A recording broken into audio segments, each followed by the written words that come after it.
안녕하세요. 결혼한 지 2년 차임에도 불구하고 이혼을 하게 된 30대 여성입니다.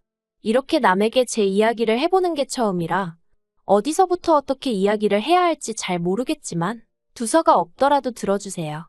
이렇게라도 털어놓지 않으면 정말 글자 그대로 돌아버릴 것 같거든요. 일단 이혼을 결심하게 된 건 어머님 때문입니다.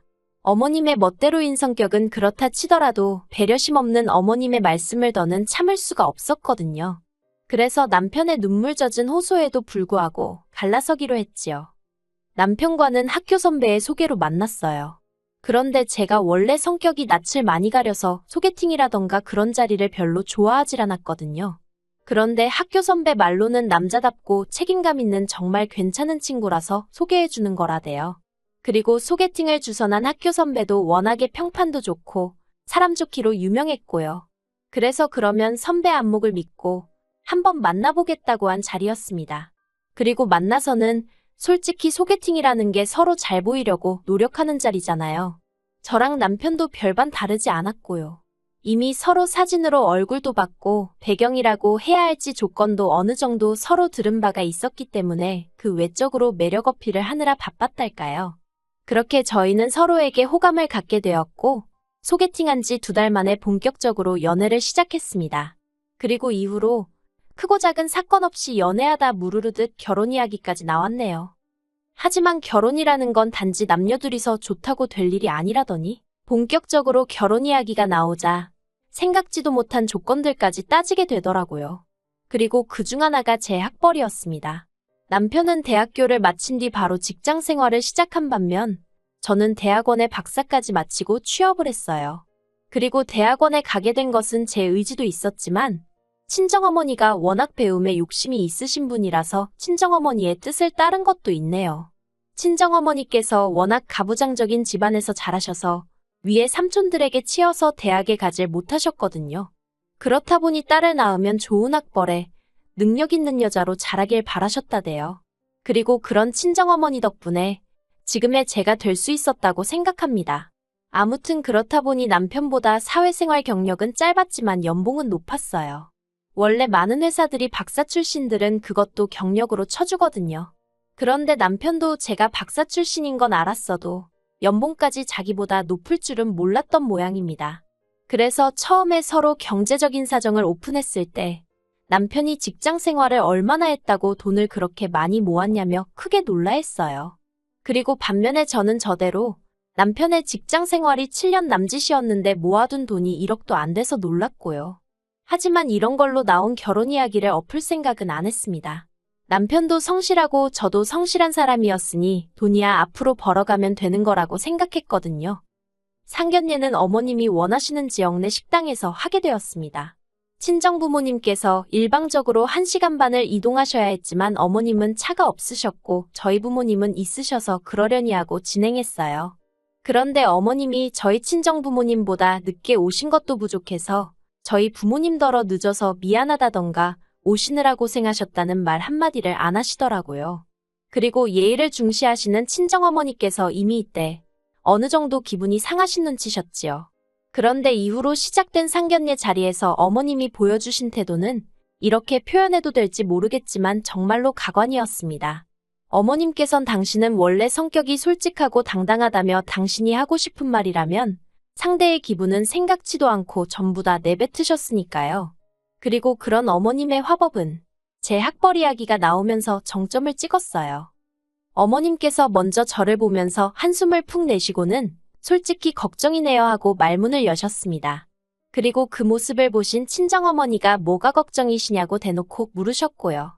그러자 어머님께선 제가 마음에 안 드는 건 아니지만 그 쓸데없이 학교 다닌다고 허송세월을 보냈으니 이제 어느 세월에 살림을 가르치나 싶다고. 앞으로 저 가르칠 생각에 까마득하시다며 살림이란 게 원래 자꾸 해봐야 느는 거 아니겠냐. 그래서 당분간은 당신이 저를 옆에 끼고 가르칠 생각이라대요. 저는 저대로 금시초문이라 당황했는데 아니나 다를까 저희 친정부모님도 기함을 하셨습니다. 특히나 친정어머니께선 돈 들여서 유학 보내고 박사까지 시켰는데 살림이나 시키실 생각이시냐며 그럴 거면 이 결혼은 없던 일로 하자며 자리를 일어나려고 하셨지요. 그리고 그제서야 남편이 나서서는 그런 의미가 아니셨을 거라며 절대로 제가 회사를 관둘 일은 없을 거라고 자기 어머님더러 왜 말씀을 그렇게 하시냐면서 서둘러 상황을 정리하긴 했는데 아무튼 그래서 시어머니랑 친정어머니는 그때부터 사이가 있는 대로 어긋나 버렸어요. 하지만 결국에 너희들만 잘 살면 되는 거다라는 친정아버지의 말씀대로 그때까지도 남편과 제 사이에 별다른 문제가 없었기에 결혼 이야기는 계속해서 진행되었습니다. 그래서 상견례가 있고 5달 후에 남편과 정식으로 부부의 연을 맺었고요. 그런데 결혼식을 올리고 얼마 지나지 않아서부터 다시 어머님이 슬금슬금 저희 살림에 간섭을 하려 드셨습니다. 발단은 결혼하고 한 달 만에 돌아온 신우 생일이었어요. 어머님께서 신우 생일이니까 다 같이 밥이나 먹자 하며 시댁으로 오라셨고 그래서 신우가 평소 좋아한다는 생크림 케이크에 작은 선물 하나 준비해서 시댁을 찾았지요. 그런데 막상 도착한 시댁에는 먹을 거라곤 하나도 준비되어 있지 않았고 어머님께서 저더러 같이 상을 차리자 하시는 거예요. 그래서 제가 일단 기본적인 건 돕기는 했는데 정작 신우는 방에서 뭘 하는지 나와보지도 않고 어머님께선 제가 하는 재료 손질이며 칼질이며 당신 성에 차질 않았는지 싫은 소리를 계속해서 늘어놓으셨습니다. 그리고 이후로도 이런 비슷한 일이 2~3번 더 반복되면서 저도 너무 짜증이 나더라고요. 오라니 안 갈 수도 없고 그래서 가보면 매번 저에게 이것저것 가르치려 하시는 게. 그런데 솔직히 말해서 저도 대학을 다니면서부턴 자취도 오래 했고 유학도 2년이나 했으니 기본적인 건 할 줄 알았거든요. 다만 저 하나만 챙기며 살면 되었기에 어머님 기대치에 미치지 못했을 뿐이지요. 그리고 까놓고 말해서 제가 전업주부도 아니고 남편보다 돈도 잘 버는 상황에서 왜 살림까지 도맡아야 하는지 도저히 납득할 수가 없었습니다. 특히 음식에 있어서는 둘 다 아침도 안 먹지. 점심은 회사에서 해결하지. 그러니 저녁 정도만 밑반찬에 메인 몇 가지 사다가 먹으면 충분한 상황이었거든요. 그런데 어머님은 자꾸 사다 먹으면 몸이 축난다며 그래도 해 먹어야 한다고 그러니 제가 배워야 한다고 고집을 피우셨고 그래서 틈만 나면 저를 시댁으로 불러들여 이것저것 가르치려 드셨지요. 하지만 남편과 마찬가지로 평일 내내 일하다 주말에 비로소 숨 좀 돌리는데 왜 매번 저한테만 자꾸 뭘 배워라 하시니 그것도 환장하겠더라고요. 그래서 결국 어머님께 앞으로도 계속 음식을 가르치시려고 부르실 거면 차라리 남편을 부르시라 했네요. 그 사람이 저보다 부엌 일도 잘하고 먹는 것도 좋아하니까 그 사람이 배우는 편이 훨씬 효율적일 거라고요. 그러자 어머님 얼굴이 울그락불그락. 그리고 물론 남편이 불려지는 일은 없었습니다. 하지만 겨우 어머님이 저한테 음식을 가르치려 드셨다고 제가 남편하고 이혼까지 생각한 것은 아니에요. 결정적으로 제 마음이 식어버리게 만든 건 올해 초 있었던 일 때문이에요. 올 봄, 임신 사실을 확인하고 얼마 지나지 않아 계류유산으로 아이를 잃었습니다. 건너 이런 이야기를 들을 때면 그게 왜 애엄마 잘못이냐 생각했지만 막상 제 일이 되니 누가 뭐라건 간에 그저 제 잘못처럼 느껴지더라고요. 내가 도대체 무슨 실수를 해서 아이가 떠났을까 하는 자괴감도 상당했지요. 그렇다 보니 하루가 다르게 제 상태가 안 좋아졌어요. 솔직히 당시에 저는 잘 몰랐지만 주변 사람들이 보기에는 당장이라도 쓰러질 것 마냥 딱했다대요. 아무튼 그래서 결국 회사에 휴직을 내고 친정에서 요양을 하게 되었어요. 남편하고 상의 끝에 결정된 일이었고요. 그런데 이 사실을 알게 되신 어머님께서 영 마뜩찮아 하셨습니다. 대놓고 말씀은 안 하셨지만 무슨 대단한 일을 했다고 남편 두고 친정까지 가고 그러냐와 다름없는 이야기를 몇 번이나 하셨으니까요. 그리고 그땐 저도 애가 유산된 것도 그렇고 회사를 쉬게 된 것도 그렇고 전부 다 제 잘못 같아서 그런 어머님께 말 한마디 서운하다, 속상하다 소리를 못했어요. 그저 죄인 마냥 그런 말도 안 되는 억지를 듣고만 있을 뿐이었지요. 그래도 어쨌든 친정에 간다 생각하니 힘은 좀 나대요. 그런데 친정에서 돌아오고 저는 경악을 금치 못했습니다. 혼자 있는 아들이 안쓰러워 그러셨던 건지 뭔지는 모르겠지만 어머님이 와 계셨거든요. 남편에게 이게 무슨 일이냐 하니까 자기는 오시지 않아도 된다고 몇 번이나 말씀드렸답니다. 하지만 막무가내로 진보딸이 싸들고 온 양반을 자기가 무슨 수로 쫓아내냐면서 그래도 이제 제가 왔으니 어머님이 알아서 가실 거라고 며칠만 참아달라는 거예요. 그리고 저는 그때도 여전히 이 모든 상황의 근본적인 원인은 제가 아이를 잃어서라고 생각했기 때문에 상황을 이 지경으로 만든 남편이 야속했지만 일단은 알겠다고 할 수밖에 없더라고요. 하지만 이튿날 저는 큰 충격을 받아 어머님과는 더 이상 한 공간에 있을 수 없다는 판단을 내리게 되었습니다. 그리고 그건 단지 어머님이 냉장고에 있던 반찬들을 멋대로 합치시고 버리셔서가 아니었어요. 어머님이 마음대로 옷장 정리를 해준답시고 제 옷은 창고에 밀어넣으시고 여기서 얼마든지 머물다 가겠다는 듯 보란듯이 당신 옷을 옷장에 걸어놔서도 아니었고요. 그건 바로 제가 임신 사실을 확인하고 기뻐서 보관해두었던 임신 테스터기와 미리 준비해놓은 베넷 저고리를 어머님이 멋대로 처분해버리셨기 때문이었습니다. 처음엔 제가 둔 곳을 착각한 건가 싶어서 집안을 샅샅이 뒤졌거든요. 그런데 그런 저를 보고 어머님이 뭘 그렇게 찾냐 물으시대요. 그래서 혹시 제 물건에 손대셨냐고 애둘러 여쭤봤더니 잠깐 생각하시는 듯 하더니 아 그거 내가 버렸다 그러시는 겁니다. 그리고 순간 저도 모르게 큰 소리로 왜 제 물건에 마음대로 손을 대셨냐고 화를 냈어요.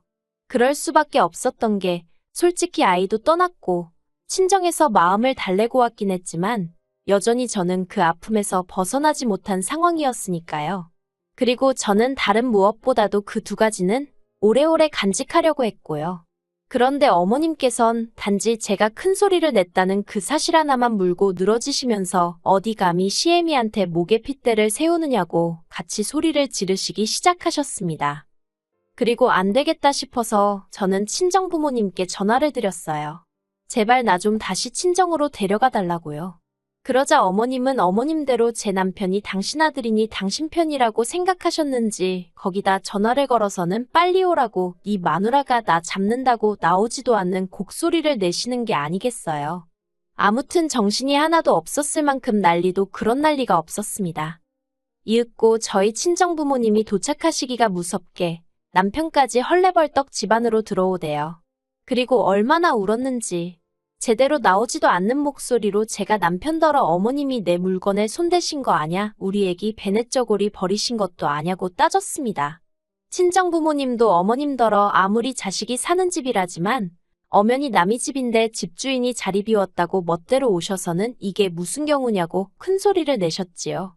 그러자 남편이 얼굴이 사색이 되어서는 저희 친정부모님더러 일단 죄송하다며 몇 번이나 고개를 숙이대요. 그러니 어머님은 어머님대로 네가 왜 사과를 하느냐고 언성을 높이셨습니다.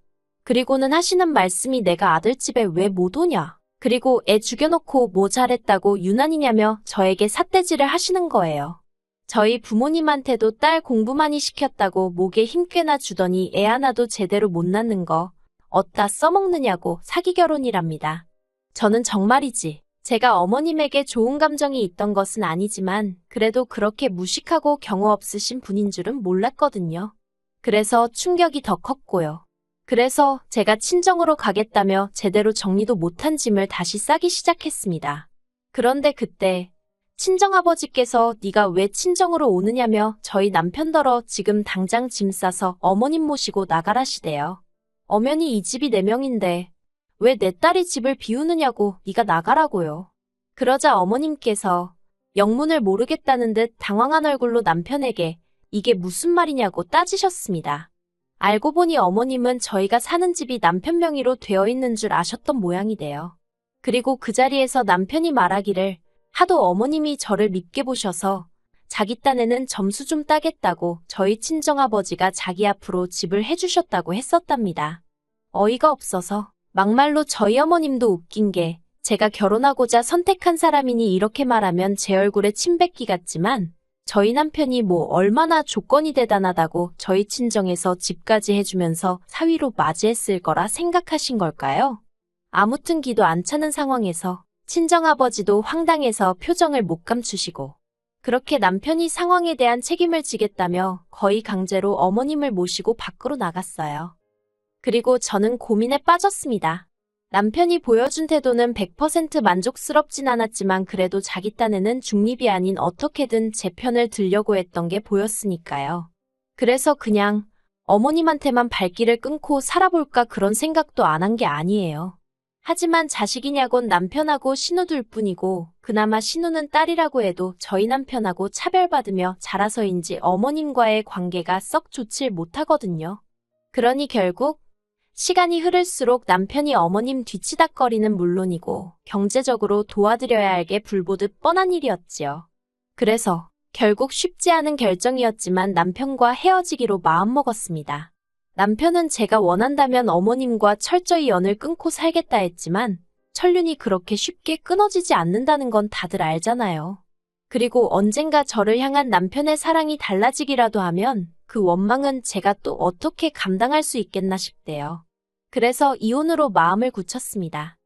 그런데 아이러니하게도 이혼하겠다고 어머님께 알리니 어머님이 꺼이꺼이 우시면서 제가 그렇게 상처받을 줄 몰랐다고 늙은 당신을 한 번만 용서해달라 하시대요.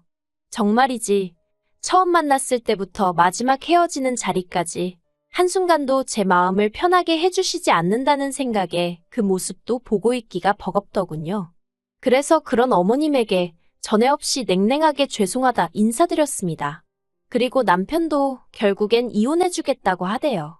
자기가 해줄 수 있는 게 이혼밖에 없는 것 같다며 미안하다면서요. 그리고 마지막으로 어머님, 당신 손으로 아들 가정을 파탄내셨다는 정도는 이제 잘 아시겠지요? 부디 오래오래 그 사실을 기억하시고 괴로워하시며 사시길 바라겠습니다.